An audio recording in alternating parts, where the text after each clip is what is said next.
Hello YouTube, this is Audra. Um, and today I wanted to talk about the first season of BoJack Horseman. Um, Now clearly I'm behind the times because it came out in 2014 and ended in 2020, and it's 2022, December 20th, 2022, when I've just finished the first season, and there are 6 seasons. I don't know why I held up 7 fingers. There are 6 seasons. So yeah, very behind the times am I. Um, I mean, I've heard about this show. Like, people have talked to me about the show for a long time. Or I've just heard snippets or seen like random clips. Um, I even unfortunately already know part of the ending, not the whole ending, but I know part of it. Just because someone spoiled it to me, and I didn't think I was gonna watch the show, so I didn't.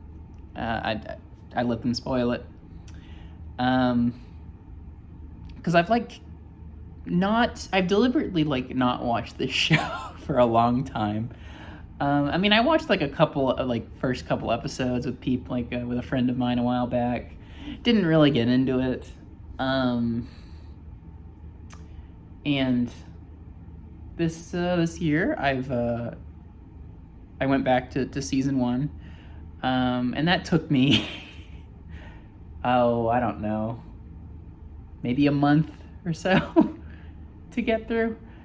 Probably more, actually. I have a low tolerance for cringe. Some people find cringe humor to be very funny. I don't. And I don't know if it's cringe humor in the case of BoJack Horseman, but just the level of mean-spiritedness, the level of narcissism, the level of hateful conduct that a lot of these characters exhibit, particularly BoJack. It's so cringy for me that I really it viscerally bothers me. I feel bad mentally and physically when I see these characters do the things that they do. Maybe that's the intention. Maybe the first season is supposed to make you feel incredibly cringe and uncomfortable.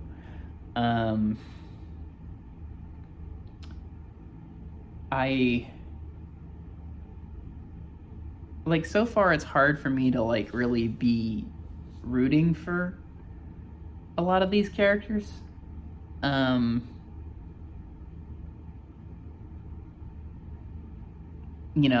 Again, because they either just seem to be such jerks, or they seem to be so clueless about what goes on around them. So it's like, okay, do I root for the jerk, or do I root for the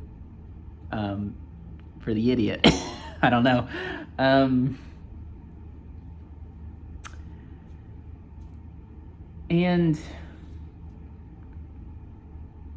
But at the same time, I don't know if I said this already. Sorry if I'm repeating myself.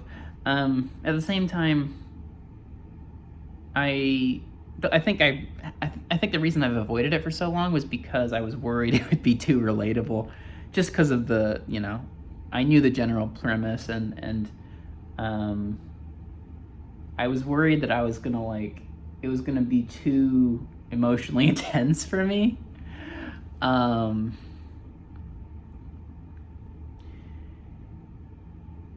Because I am the kind of person who's struggled with depression and anxiety.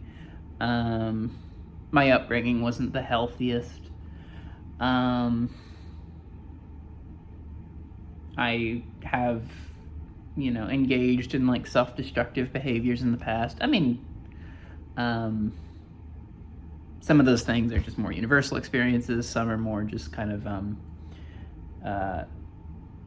more specific traumas that I went through. But given who I am, or who I know myself to be, I've kind of avoided BoJack Horseman because I didn't I was afraid of the uncomfortable emotions that it could invoke in me.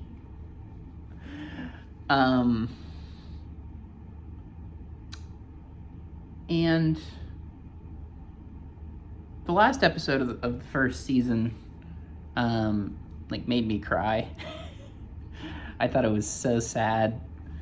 Well,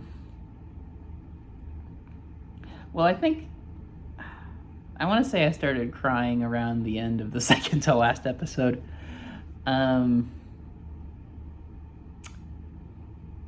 And then the last episode, I was also crying a little from that because there were some pretty sad scenes in that, if I may spoil. So warning, spoilers. So at the end of the last episode, at the end of the penultimate episode of the season, BoJack is begging Diane, the woman who just wrote who ghost wrote his memoir, to, he was begging her to tell him that he's a good person, and that hurt because, I've struggled with feeling like a bad person in the past, and I've kind of desperately wanted other people to tell me I'm a good person, to mirror that back to me. So that wasn't very comfortable to sit through. And then the following episode was partly about Secretariat, a fictional secretariat in this universe, and he's confronted with some allegations on some talk show, and then they read a letter that apparently the 9-year-old BoJack had sent Secretariat, because the Secretariat was BoJack's hero when he was a kid,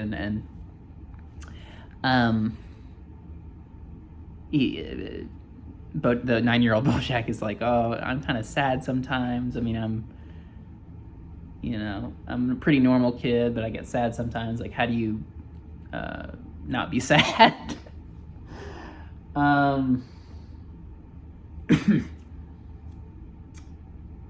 remembering now. I'm forgetting now off the top of my head what Secretariat says in response to how he responds to BoJack's letter on the show. But then in the next scene, Secretariat jumps off a bridge. Oh, and also I think in that beginning part of the episode, there's a scene where his mother is yelling, or BoJack's mother is yelling at him, and he's 9 because she's demanding he go sing in front of her friends or something because she told them he would, and BoJack doesn't want to sing, and his mother's like, oh, I don't care about your feelings.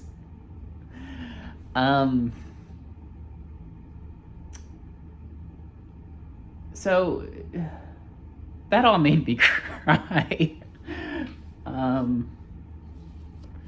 So I feel bad for BoJack. I feel sympathetic for BoJack, but also at the same time, the show is just, the actions of BoJack in particular, but just most characters in the show in general, are just so over the top bad that it's sort of, I don't know how to feel about it, and it's I might have to take a little break before starting on the next season. I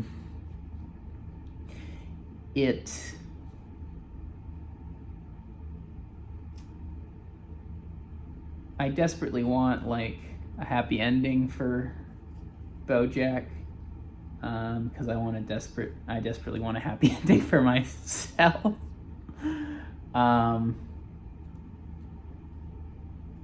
But at the same time, I kind of just want to stop watching the show altogether and be these characters are just too bad for me to care about them, or me to like them, or me to want to know what happens to them. I don't know if it's a commentary on the shallowness of Hollywood. I don't know if each and every character is supposed to be deeply flawed in some way, and we're supposed to feel kind of uncomfortable with each of them in a different way, because they all I mean, some of them have similar flaws, but a lot of them, I would say that each character is sort of flawed in a way that's unique. And so I don't know. Maybe all this is like how the show is intended to be experienced. But I wanted to like give my thoughts about the first season before I forgot.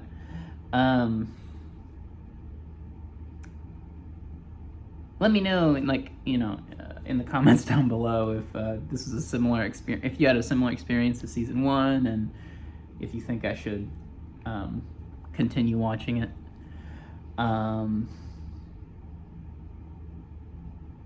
I guess that's it for now. This is kind of rambly, but I don't want to give too many spoilers. I gave a couple, I guess. I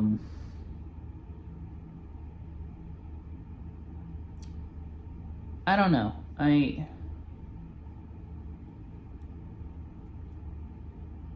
think I'll leave it there. So, thank you for watching. Thank you for listening, and take care.